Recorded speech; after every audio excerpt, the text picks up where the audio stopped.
Have you ever been stung by a honeybee?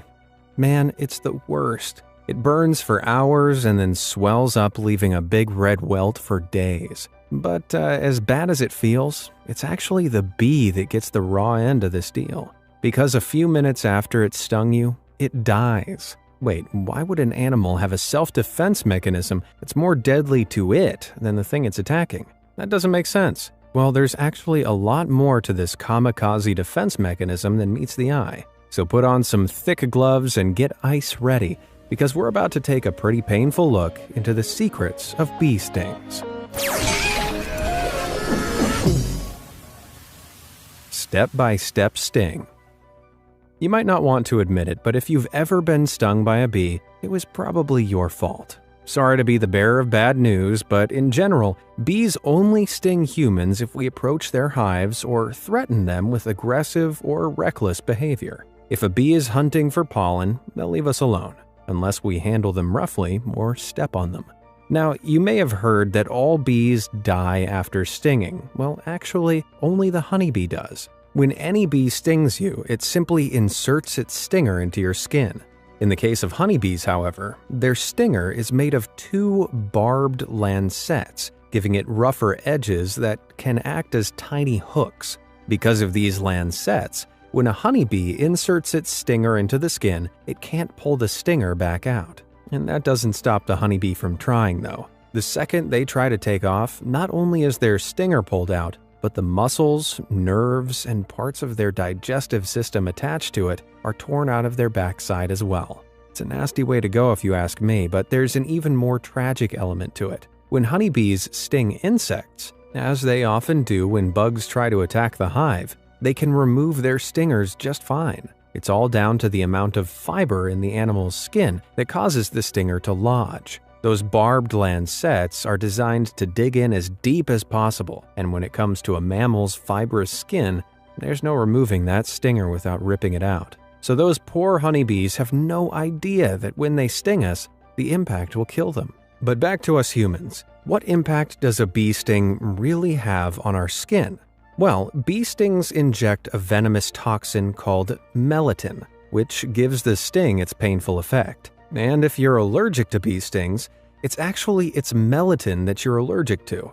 The toxin causes redness and swelling at the site of the attack, and since bee venom dissolves in water, it's able to spread around the human body with ease. If you weren't aware, 60% of the human body is water, so there's a lot of spreading to be done.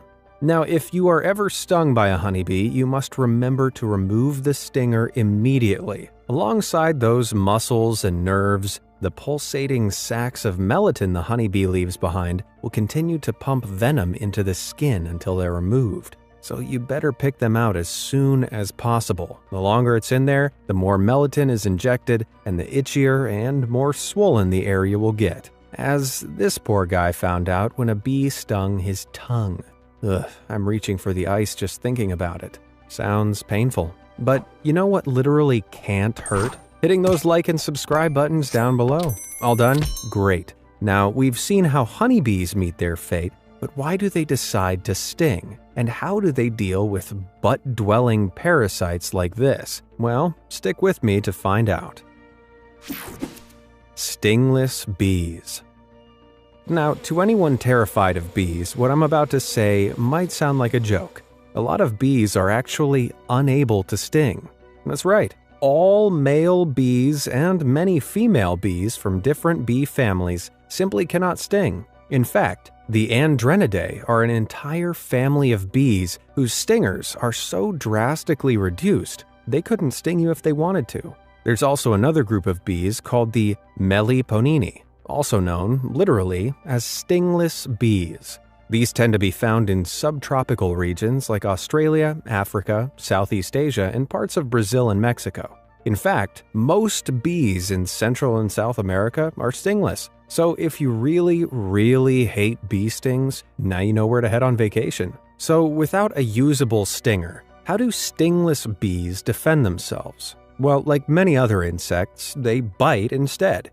However, just like their stinging cousins, these bees use their bite to cling on to their enemy to the death, either theirs or the enemy's. so they're just as self-sacrificial as those bees with stingers. On second thought, I take back what I said about ideal vacation destinations. Nowhere is safe. Like regular bees, stingless hives have been known to consist of anywhere between 3,000 to 80,000 workers. That being said, only a small number of stingless bee species produce enough honey to be farmed by humans. But that doesn't mean we haven't found use for them. Because of their relatively harmless nature, many people, especially in Brazil, choose to keep stingless bees as pets. So if you're looking for a pet but don't fancy any of the traditional options, a stingless bee colony might be what you're looking for. It won't require walking, you wouldn't have to pick up its poop, and you could get a little free honey at the end of it. Suddenly my dog is looking like a bit of a bum investment. The stinging scheme. Bringing it back to bees that can sting, have you ever wondered how a bee makes the decision to use its stinger? Well, to answer that question, we first have to understand pheromones. A pheromone is a chemical or a mixture of chemicals released by an organism that affects the behavior of other members of the same species. So it's information communicated mainly by an organism's sense of smell. The idea that there are chemical messages floating around us all the time may sound a bit crazy, but pheromone signaling like this is essential to a bee's survival. For example, a primer pheromone causes long-term changes in the physiology and behavior of a bee. Yep, a chemical signal alone can literally alter a bee's body during development. Whoa. But a releaser pheromone causes a rapid change in behavior. So, alarm pheromones, which are a type of releaser pheromones, are emitted immediately after a bee stings something. This alerts other bees to something like a threat entering the hive, instructing all those that can sense the pheromone to attack the intruder. But when do they know how to stop? Well, a team of researchers from the universities of Konstanz and Innsbruck helped answer this question in 2021. They found that bees base their decisions about whether to sting or not almost solely on the amount of this alarm pheromone in the atmosphere. In addition to this, they learned bees hold two internal thresholds that measure the pheromone's level, one that tells them when to begin stinging and one that tells them when to stop, almost like an internal thermometer, but for violence. These pheromones can also help the bees determine the extent of the threat they face, with more pheromones in the air indicating more danger. As such, the bees work out the level of danger via the level of alarm pheromone in the atmosphere. So the more an intruder is stung, the more bees come to fight it off. Considering a single colony can consist of more than 100,000 bees, that's one fight you definitely don't want to be on the wrong side of. Killer bees. Back in 2019, it was estimated that your odds of kicking the bucket because of an allergic reaction to a bee sting was just 1 in 59,507, or 0.00168%.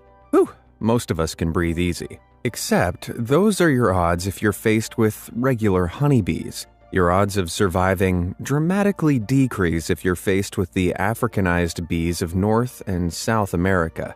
These are bees that were taken to Brazil in 1956 by scientists attempting to develop a honeybee better suited to a tropical climate. The African bees were placed in quarantine, but 26 queens broke out. The queens then began breeding with native Brazilian bees, resulting in a species of ultra-aggressive, ultra-lethal mutant bees who have formed hives all across the Americas. Now tell me that's not the best villain origin story you've ever heard. These Africanized bees are very defensive and will fight back with all guns blazing, or more accurately, all stingers stinging at even the smallest provocation.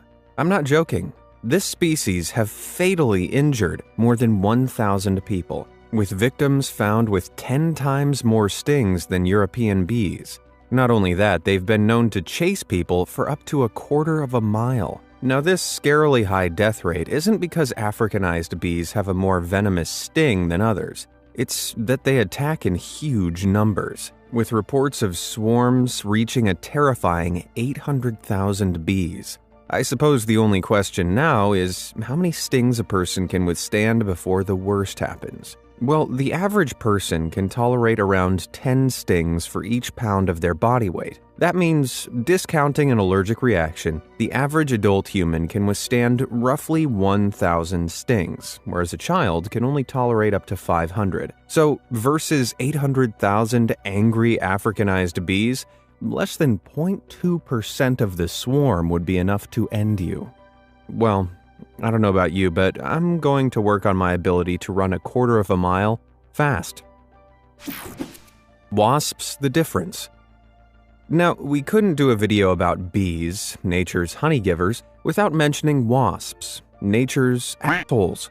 Unlike bees, wasp stingers aren't barbed, meaning they can be used over and over without risk of the creature dying, unfortunately. But while their stings might feel the same, wasp stings are actually made up of a completely different set of toxins. One way to measure this is on the pH scale, which ranks a substance from 0 to 14 depending on how acidic it is. A 0 on the pH scale is purely acidic, like battery acid, and a 14 is entirely alkaline, like drain cleaner. So, as another example, water is a 7 on the pH scale, right in the middle, because it is neither acidic nor alkaline and is therefore classed as neutral. So, where do bee and wasp stings land on the pH scale? Well, with a score of between 4.5 and 5.5, bee stings veer towards being slightly acidic, while with a score of between 6.8 and 6.9, wasp stings are ever so slightly more alkaline. That means bee stings are about as acidic as tomato juice and beer, while wasp stings are about as alkaline as saliva, milk, and urine. Ugh. Given those two comparisons, I'd much rather be stung by a bee. The pH scale not only demonstrates how different bee and wasp stings are, but also why humans have distinct reactions to them. While there are many similarities in the body's reaction to toxins, you might be surprised to discover that people who are allergic to bee stings are not necessarily allergic to wasp stings. And it's the same the other way around, of course. But still, while you're discussing wasp and bee stings, make sure you know wasps the difference. But this is all without mentioning the bee's other asshole cousin, the hornet. Now, technically, hornets are a specific type of wasp, but they are so much larger than the average wasp, they've earned their own classification and reputation. Hornets are generally a little friendlier than wasps, but when they do get aggressive, their stings are far more painful because their venom contains a high amount of acetylcholine, a powerful pain stimulant, as if they've been designed by Satan himself just to deliver pain. However, they're not immune to pain themselves. Standard hornets can grow up to 2 inches in size, which makes them big enough to be infected by Xenos mautoni, parasites that live inside the hornet's body. The Xenos parasite causes the hornet to drastically alter its behavior, flying to meet other infected hornets so the Xenos parasites can mate. The male parasite exits its host hornet and crawls into a hornet hosting a female parasite. As such, hornets infected with the male parasite will die. When they're removed, the parasites can look like the most dangerous stingers in the insect kingdom, but mercifully, they're more of a danger to the hornets than they are to humans. Sting spawners. Now, I've been calling them stingers, but the scientific name for the pointy end of a bee is actually the ovipositor, and believe it or not, they're intended to do more than just deliver a painful prick. So what is an ovipositor? Good question, me. Well, an ovipositor is a tube-like organ used by some female organisms, insects in particular, to help maneuver its eggs. As such, ovipositors are designed to prepare space for an egg and then transmit it before attaching it to a surface. So the so-called stingers of bees, as well as wasps, hornets, and ants, are really ovipositors. Except because they've been utilized for another purpose, they're what we call modified ovipositors.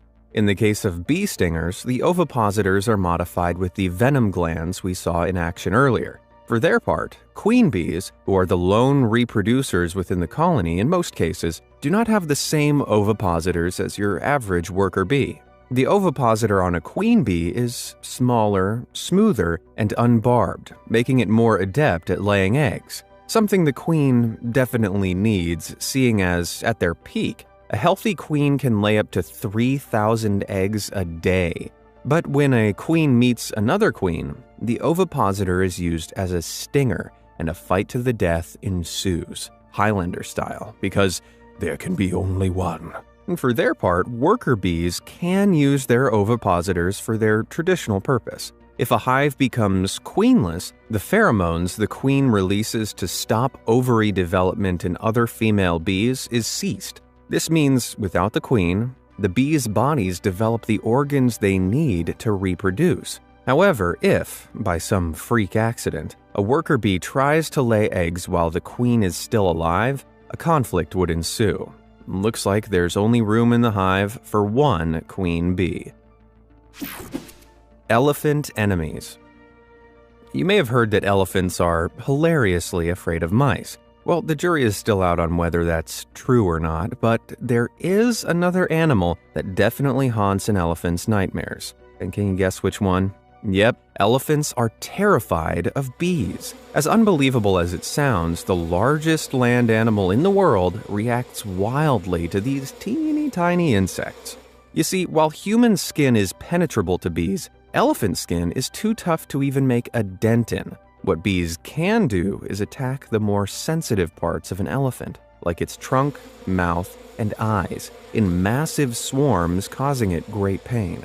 Now, elephants are so large that they generally have no natural predators, so they're not used to this sort of terrifying invasion. So much so that conservationists actually use this fear as a means of protecting the elephants from poachers and farmers.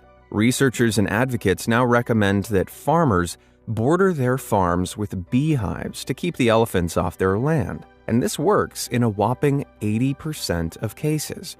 There's just one catch: the farmers have to use real bees. Despite their irrational fear, elephants have the largest brains of any land animal, containing as many neurons as the human brain. This means they're smart enough to tell the difference between an empty beehive and an active one. In some cases, where just the sound of buzzing bees were played from the hive, the elephants managed to quickly establish that the threat was not real. Now those are some jumbo smarts. Bee therapy. You'd think after all we learned that most people would get as far away from a bee sting as possible. Well, if that's your take, then you're in for a surprise, because some people think it's good for them. I'm talking about apitherapy, otherwise known as bee venom therapy, which is the name for medical treatments administered through bee stings. Therapy with bee venom can involve receiving up to 40 stings in a single session.